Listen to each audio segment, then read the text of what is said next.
में आप सभी का स्वागत है। समाचारों की शुरुआत करने से पहले आइए एक नजर डालते हैं आज की सुर्खियों पर।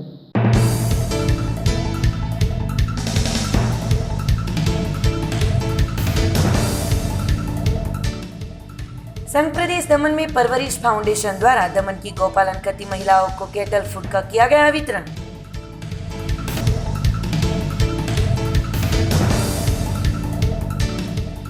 दीव के वणकबारा में महिलाओं और पुरुषों के बारे में अभद्र भाषा में पत्रिका लिखकर फेंकने वाले आरोपी को दर दबोचा।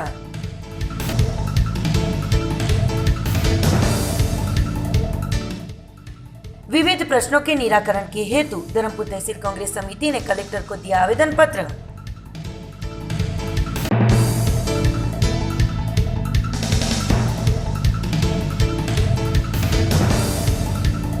अब समाचार विस्तार से।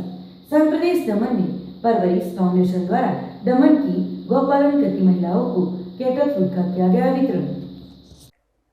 संघ प्रदेश दमन में गौपालन करती महिलाएं गाय के दूध में ज्यादा फैट नहीं आने की वजह से डेयरी में से पोषणक्षम दाम नहीं ले पाती हैं और दूध को गटर में डालने तक की परिस्थिति खड़ी हुई है, जिसके बारे में जानकारी अमिताबेन काजरेकर को होते हुए तुरंत ही उन्होंने दमन जिला पंचायत के अध्यक्ष सुरेश भाई पटेल को जानकारी देते तुरंत गौपालकों को सहाय रूप होने हेतु परवरिश फाउंडेशन के चेयरपर्सन प्रीतिबेन सुरेश भाई पटेल के सहयोग से गायों के लिए जरूरी पोषक तत्वों वाले केटल फूड के वितरण का कार्यक्रम आयोजित किया गया था। इस अवसर पर फाउंडेशन के chairperson Pritiben Patel, secretary Nitaben Patel, treasurer Sangitaben Patel, प्रमुख जयंतीभाई आहिर, परवरिश फाउंडेशन के सभ्य, जिला पंचायत प्रमुख सुरेश भाई Patel, Amitaben, kettle food company के अधिकारी रवि भाई और लाभार्थी बड़ी संख्या में उपस्थित रहे थे। Thank you.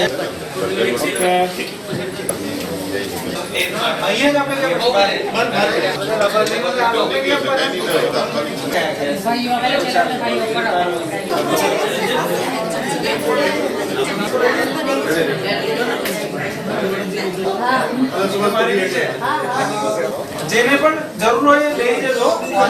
કોઈ બાકી જે બી આપણી ડેરીવાળી બધી ગાય રાખી છે બહેનોએ, તો એ લોકોનું દૂધ ગટરમાં નાખી દઈ, ફેટ ઓછી છે તો એ દૂધનો કોઈ ઉપયોગ જ નથી થતો અને 3-1 મહિનાથી જેવું એ લોકોના બિલ બી પાસ નથી થતા ડેરીથી, એટલે એ લોકોને ગાયને ચારો ખવડાવવાનો, તે સિવાય દૂધ બેકાર જાય, એટલે ઘરની પરિસ્થિતિ એકદમ જ ખરાબ થઈ। તો એ બધી મહિલાઓએ માલતીબેનને કીધું, માલતીબેને મને કીધું, એટલે મેં સુકાભાઈને વાત કરી કે દમણમાં એવું છે, ગાડી આવી ગાય કાઢી, સુકાભાઈ પાસે કેટલી ગાડી છે એમને નથી ખબર, પણ ગાય બી એટલી છે કે બીજાને નથી ખબર। વિતરણ શરૂ કરીએ। આ એક ટાઈમ માટે 5 ગ્રામ ખવડાવવાનું, એટલે 1-2 ચમચી દૂધવાળી ગાય માટે, કેમ કે આ હું વાપરું જ છું અત્યારે મારી ગાય માટે, એટલે મને વધારે અનુભવ છે। પરવરિશ ફાઉન્ડેશન તરફથી આજે આપણા દમણની જે મહિલાઓ છે જેમણે ગાય રાખી છે દૂધવાળી, મતલબ ડેરીનું જે કામ કરે, એ લોકોનો એક બહુ મોટો પ્રોબ્લેમ હતો કે ગાયના દૂધની ફેટ ઓછી આવે એટલે એમને એના પૈસા ઓછા મળે। તો એમણે ઘણા દુઃખથી માલતીબેનને વાત કરી કે અમે કાં તો હવે ગાય વેચી દેવાના અથવા ગાય છોડી દેવાના। એટલે માલતીબેનને પછી જણાવ્યું અમને, અમે લોકોએ સુકાભાઈને જણાવ્યું કે સુકાભાઈ આ પ્રોબ્લેમ છે, કંઈક હેલ્પ કરો।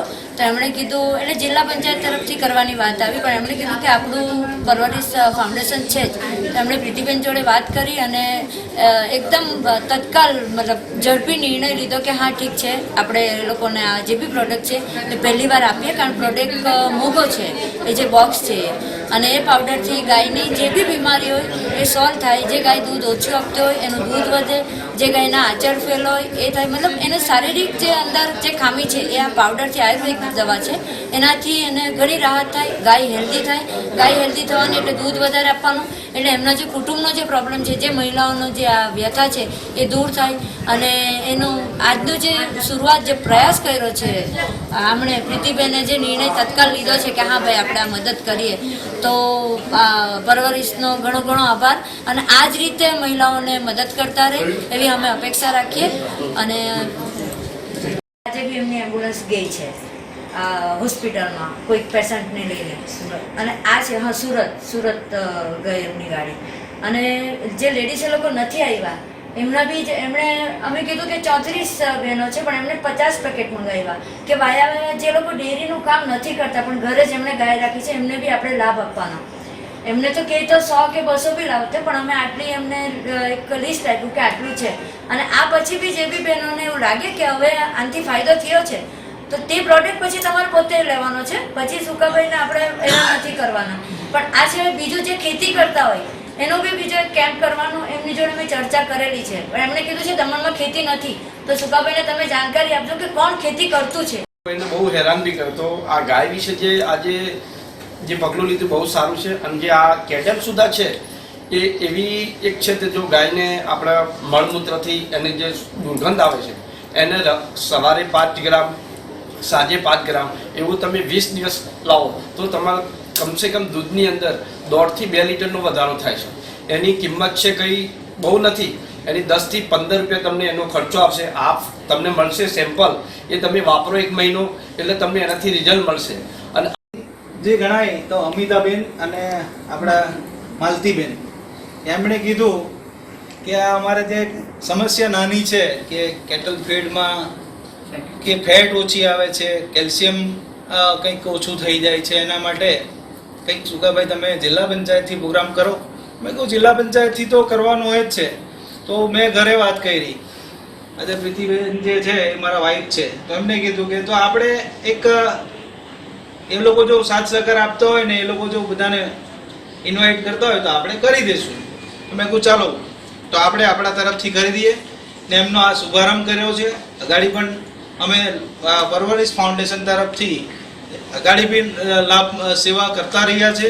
અગાડી પણ અમને તમે લાભ આપશો એવી અપેક્ષા રાખીએ. કંઈ પણ વસ્તુ અમારાથી જે બનશે, અમારા ફાઉન્ડેશનથી જે બનશે એમાં અમે હર હંમેશા તમારી સાથે ઊભા રહીશું. અને મીડિયાને પણ હું કહું કે પરવરિશ ફાઉન્ડેશનનું એક સારી છબી ઊભી થાય અને સારો પ્રોગ્રામ કાર્યક્રમ ચાલુ રહી ને કોઈના લાભાર્થ માટે હંમેશા અમે કોઈ પણ વસ્તુમાં ઊભા રહીશું એવી બાંયધરી આપું છું. ચેરમેનના હસબન્ડ તરીકે, એક જિલ્લા પંચાયત પ્રમુખ તરીકે ધન્યવાદ, આભાર. તમે પણ બધા આવ્યા ને અમારો સાથ સહકાર આપ્યો. दीव के वणाकबारा में गांव की महिलाओं और पुरुषों के बारे में अभद्र भाषा में पत्रिका लिखकर फैलाने वाले आरोपी को दीव पुलिस ने दर दबोचा. दीव के वणाकबारा गांव में गांव के ही एक व्यक्ति द्वारा गांव की महिलाओं और पुरुषों के बारे में अभद्र भाषा में पत्रिका लिखकर गांव में फैलाने का मामला सामने आया है. खारवावाड़ा में रहते महेंद्र रामजी पांजाणी उम्र वर्ष 39 साल एक अभद्र भाषा में उन्होंने पत्रिका लिखकर उसको कोडिनार में प्रिंट करा के कॉपी अलग अलग क्षेत्रों में रात के समय अपने हाथों से फेंक दी थी. दूसरे दिन गांव के लोगों में पत्रिका को लेकर हड़कंप मच गया था. बाद में कई महिलाओं ने इज्जत गुमाने के लगे सीसीटीवी कैमरों में उसे देखते आरोपी दिखाई दिया था और इसके बारे में दीव पुलिस को जानकारी दी गई थी. शिकायतकर्ता धर्मिष्ठा जयंती पांजाणी पुष्पाबेन रामजी पांजाणी द्वारा शिकायत दर्ज करवाते आखिरकार पुलिस ने जांच शुरू करती आरोपी को उसके ही घर से धर दबोच लिया गया था. आगे की जांच पीआई सोहेल जीवाणी और एसएचओ दीपक वाजा कर रहे हैं. હવે તો કે બેટી બચાવો બેટી પઢાઓ, આ બેટીને જ બદનામ નામ કરે તો બેટી જાય ક્યાં? ઘર બેઠી છે એ બેટીને બદનામ કરે તો આજે બહાર નીકળીને ક્યાંક ગઈ હોય તો બેટીને તો બરબાદ જ કરે ને. તો અમને ન્યાય હું મળ્યો? અમે ન્યાય હાથવા 5 દિવસથી અમે રખડતા હતા તો અમને ન્યાય સરકારે ન્યાય આપ્યો નહીં ને અમને એને તાત્કાલિક છોડી દીધો. તો એ જ છે ને અમે અત્યારે મહિલા જાય ક્યાં? કેના બારમાં જઈને ઊભે? અત્યારે શરાબ પીતા હોય, દારૂ પીતા હોય તો અમને ઘરમાંથી કાઢી મૂકશે તો અમે ક્યાં જાઉં? સરકારમાં જઈને ઊભા, અમારી સમાજ જ નથી તો અમે સરકારમાં જઈને ઊભીએ તો સરકારે લીધો ને અમને ન્યાય. તો અમને ન્યાય અપાવે કોણ? લક્ષ્મીના થ્યાસ આજે મારે ક્યાંય નીકળતી નથી ઘરની બહાર તો આજે મારી એવી પત્રિકા લખીને મારું જ નામ લખ્યું તો આજે મારે શું કરવું? આજે મારી દીકરી કોલેજ કરે, એ કોલેજે નથી જતી તો એને બેસતી બસાવો, ભણાવો તો શું ભણાવીને કરીએ અમે? આજે અમારી દીકરી આજે સડીથી ઘરમાં છે, કોલેજ નથી જતી તો એનું મારે શું કરવું? આજે સરકારને અમે કહીએ કે ન્યાય આપો, અમારે બીજું કંઈ જોતું નથી, અમને ન્યાય જ જોઈએ છે. ક્યાં એક અડધી કલાકમાં આવ્યો તો 2-3 કલાકમાં છોડી દીધો તો અમને ન્યાય જ જોઈએ. આજે અમારી છોકરી તમે કે બેટી બસાવો, સરકાર એમ કે કે બેટી બસાવો તો બેટીને ભણાવો. તો આજે વિધવા થઈ આજે 8 મહિના થયા તો અમે ભણાવીએ જ. તો અમારે શું કરવું? આજે અમારા મા બાપના ઘરે અમે ખાઈને રહીએ તો અમારું કોણ છે અહીંયા? તો એટલે અમે ઈસ કે અમને બેટી બસાવવા માંગવાનું કેવું તમે ભણાવો. તો આજે ભણાવીએ તો અમને ન્યાય જ જોઈએ. સરકાર ન્યાય આપે નહીં તો આપે કોણ? ના ન્યાય અમને આજે ઈસ કહેવા માંગીએ કે અમને સરકાર ન્યાય આપો. આજે ભણાવવાનું કેવસ, કોલેજ કરાવવાનું કેવસ, તમે જ્યાં આગળ ના મોકલાવો ને અમે અમારા ભાઈ વિશે અમે કરીને અમે આગળ મોકલાવી. તો આજે અમે ક્યાં જઈએ? આજે મારો પતિ નથી તો આજે મારા ભાઈઓ વિશે અમે રહ્યા. તો અમારા ભાઈઓ અમારી દીકરી માટે અમે આગળ મોકલીએ. તો આજે અમારા ભાઈઓની નાની છોકરી છે તો એનો શું થાય? તો નાની છોકરીને બસાવીએ, દીકરીઓને ભણાવો તો શું કરીએ અમે? સરકાર ન્યાય આપે નહીં તો આપે કોણ? અમારે ઈ જ કહેવા માંગીએ, અમે બીજું કાંઈ કહેવા માંગતા નથી. धर्मपुर तहसील कांग्रेस समिति ने विविध प्रश्नों के निराकरण हेतु प्रांत कलेक्टर को दिया आवेदन पत्र। धर्मपुर तहसील के विविध प्रजालक्षी स्थानिक प्रश्नों के निराकरण के बारे में धर्मपुर तालुका कांग्रेस समिति के प्रमुख सुरेशभाई पटेल की अगुवाई में तहसील पंचायत के प्रमुख रमेशभाई पाड़वी, पूर्व विधायक किशोरभाई पटेल की उपस्थिति में विविध सूत्रोच्चारों के साथ मामलतदार कचेरी पर पहुंचकर प्रांत कलेक्टर को आवेदन पत्र दिया गया था। तहसील कांग्रेस ने प्रांत कलेक्टर रविंद्र को आवेदन पत्र सुपुर्द किया था, जिसमें धर्मपुर तहसील की बैंकों में फर्ज बजाते हिंदी भाषी अधिकारियों द्वारा आदिवासियों के साथ जो वर्तन किया जाता हो उसके बारे में भी बताया गया।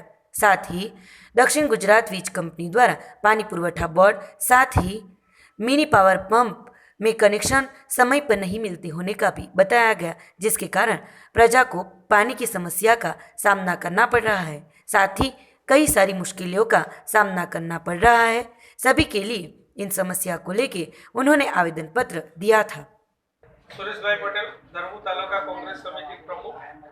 આજે અમે ધરમપુર તાલુકાના પ્રાંત અધિકારી આઈએસ ને એમને અમે એક આવેદનપત્ર આપવામાં આવ્યું. તેમાં જે પ્રશ્નો હતા એ સ્થાનિક પ્રશ્નો છે.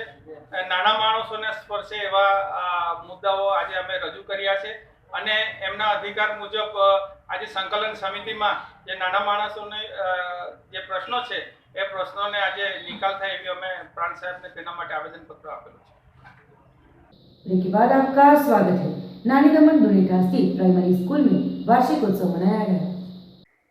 नानी दमन दुनेठा प्राइमरी स्कूल में स्कूल का वार्षिकोत्सव बड़े ही धूमधाम से मनाया गया।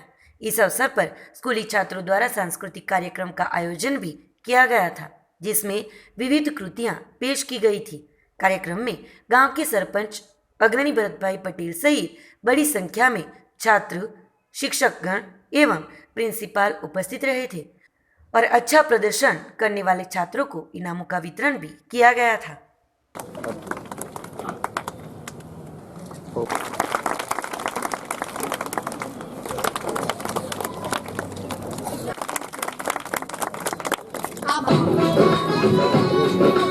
કાયમ સાથે હોય, ગમે ત્યારે અમે જઈએ નવીનભાઈ જોડે, એ ક્યારે પણ ના નહીં પાડે. આપણે સૌ જાણી રહ્યા છે આજે જે એજ્યુકેશનને મજબૂત બનાવવા માટે આપણી ભારત સરકાર જે એજ્યુકેશન પર ફોકસ કરી રહી છે. આજરોજ સરકારી ઉચ્ચ પ્રાથમિક શાળા અને હાઈસ્કૂલ વચ્ચે સંયુક્ત વાર્ષિક મહોત્સવ થઈ રહ્યો છે. આ અમારી શાળાનો ચોથો વાર્ષિક મહોત્સવ થઈ રહ્યો છે. આ વાર્ષિકોત્સવ હેતુ છે બાળકોનો શિક્ષણ સાથે સર્વાંગી વિકાસ અને બાળકોમાં રહેલી સુસુપ્ત શક્તિનો વિકાસ કરવાનો અને બહાર લાવવાનો આ એક હેતુ છે. આમાં 70 બાળકોએ ભાગ લીધેલો છે અને શાળામાં વર્ષ દરમિયાન જે કંઈ પ્રવૃત્તિ થાય છે એના વિતરણનો પણ પ્રોગ્રામ રાખવામાં આવેલો છે. બાળકો ઉત્સાહભેર આ પ્રોગ્રામમાં ભાગ લઈ રહ્યા છે અને અમારા ગામના પુરેઠા ગામના સરપંચ શ્રી સવિતાબેન અમને દરેક શાળામાં કોઈ પણ કાર્યક્રમ બાબતે અમને પ્રોત્સાહિત કરે છે. એમને પણ હું આભાર વ્યક્ત કરું છું. એમ આવ્યા એ બદલ એમનો આભાર વ્યક્ત કરું. ઇનામ વિતરણ પણ બાળકોને ઇનામ વિતરણ પણ રાખવામાં આવેલું છે, જેમાં ટોટલ 52 ઇનામ બાળકોને प्रथम, सेकंड और थर्ड बाળકોને આપવામાં આવશે. कपराड़ा के अति पिछड़े क्षेत्र के गरीब परिवारों को वापी जेसीआई द्वारा पोशाक और खिलौना का किया गया वितरण। हम देखते हैं कि काफ़ी घरों में कई सारे पुराने कपड़े, बैग या खिलौने होते हैं जो उनके लिए कई बार ऐसे ही पड़े रहते हैं, तो वही चीज़ वस्तुओं अन्य गरीब परिवारों के लिए उपयोगी साबित होते हैं। तो उसी उद्देश्य के साथ वापी जेसीआई की टीम द्वारा नए पुराने कपड़े, बैग सहित बच्चों के खिलौने सोसाइटियों में घर घर घूमकर इकट्ठा किया गया था, जिसका वितरण कपराड़ा के अति पिछड़े क्षेत्र के गरीब परिवारों में वितरित किया गया। कपड़े और खिलौनों का वितरण करते ही सबके चेहरे पर खुशी का माहौल छा गया था। અમને રહેવા માટે ખૂબ તકલીફ છે. હોસ્ટેલમાં નથી રહેતા એ લોકો 10 રૂપિયાનો આજે એક દાણો ખાય, બીજા દિવસે નથી, નેક્સ્ટ ટાઈમ 10 રૂપિયા, કેમ કે એના વાલી એની મમ્મી નથી ને ફાધર એક જ છે. એટલે આવા ઘણા વિદ્યાર્થીઓ છે, એવા અમે તમને ધ્યાન ધરાવશો. તમારા થકી જે કંઈ એમને મદદ મળે એવું નથી કહેતા કે તમે આપજો, તમારા મંડળમાં આ વાત મૂકજો કે જેથી કરીને એમનું જીવન સુધરે ને એ લોકો તમારા રૂઢ બને, આજીવન ભવિષ્ય બને. એટલે આવા અનેક આવા સેવાકીય પ્રકલ્પો અમે લઈને અત્યારે આ વિસ્તારની અંદર કામો કરીએ ને તમે પણ અમારી સાથે જોઈન્ટ થયા ત્યારે અમે આદિવાસી પરિવાર વતી ફરીવાર જોરદાર તાળી પાડી આપણે સન્માન. ઘણા બધા એવા બચ્ચાઓ દેખાય છે કે જે થોડા એમની ઉંમર પ્રમાણે કુપોષિત દેખાય છે. બરાબર. હવે આ કુપોષિત બાળકો માટે સરકાર તરફથી બહુ બધી સ્કીમો હોય છે. આંગણવાડીમાં એટલું પ્રમાણમાં સરકાર ફંડ ફાળવે છે. આપણે જે જિલ્લા પંચાયત દ્વારા બી ફંડ ફાળવવામાં આવે છે. એમના માટે ઘણા બધા પ્રોજેક્ટો કરવામાં આવે છે. આઈ થિંક એ હું પણ મેં જોયું છે, કારણ કે મેં કામ કર્યું છે ને, એટલે મને ખબર છે કે બધી જગ્યાએ એટલું ફંડ ફળવાય છે, પણ જે છોકરાઓ હોય બધા ત્યાં હાજર રહેવું જોઈએ. પોસ્ટું બી નથી, પોસ્ટું પણ નથી. એક રીઝન, એક સેકન્ડ કરી કદાચ પોસ્ટવાનું શરૂઆત બી થઈ છે તો બચ્ચાઓ ત્યાં હાજર પણ નથી રહેતા. મારો એક્ઝામ્પલ કે મારું જે એક નાનું અમથું જમીન છે તેની અંદર એક નાની આંગણવાડી માટે મેં દાન આપેલું. દાન આપ્યું હતું. હવે દાન આપ્યા પછી આંગણવાડી બની છે, પણ ત્યાં છોકરા જ નથી આવતા. હવે આ છોકરાઓ તમારા છોકરાઓને સ્કૂલમાં અને આંગણવાડીમાં મોકલવું એ જવાબદારી, નૈતિક જવાબદારી કોની છે? તમારી છે ને. એ નૈતિક જવાબદારી તમારે નિભાવવાની બી એટલી જરૂરી છે. અને વાપીથી અત્યારે સાહેબ આપણે ત્યાં આંગણવાડીમાં 2 પેલા છે કુપોષિત, એ લોકો વાપીના જ, એનું કંઈક નામ છે, મને અત્યારે બહુ નથી ખ્યાલ, પણ વાપીના જે દાતા છે એ લોકો દર મહિને અહીં આવીને એ લોકોને હેલ્પ કરે છે. જો સંસ્થા બી કરે છે, સરકાર બી કરે છે, પણ આપણે બી માતા પિતા તરીકે નો ડાઉટ મજૂરી કરતા હોય એટલે બહુ ધ્યાન નહીં અપાય, પણ છતાં બી કોશિશ કરવાની કે આંગણવાડી પર જાય. આંગણવાડી પર જશે તો પેલા બેનને ખબર પડશે કે મારે કરવાનું છે. આંગણવાડી પર જતા જ નથી, અમને બી કઈ વિચાર આવતા નથી. એવું જ થાય છે ને, તો એ થોડું ધ્યાન રાખવા જેવું છે. મારો અનુભવ. समाचारों के अंत में आइए एक नजर डालते हैं आज की सुर्खियों पर।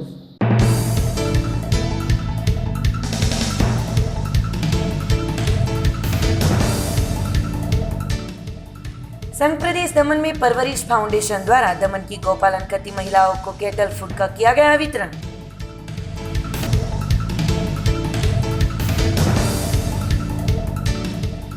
दीव के वणकबारा में महिलाओं और पुरुषों के बारे में अभद्र भाषा में पत्रिका लिखकर फेंकने वाले आरोपी को दर दबोचा।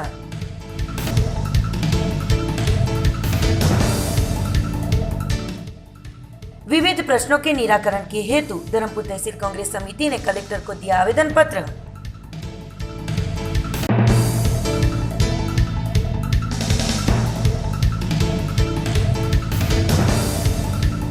तो ये थे अब तक के दमन न्यूज के समाचार। नए समाचार नई घटनाओं के साथ फिर मिलेंगे। नमस्कार।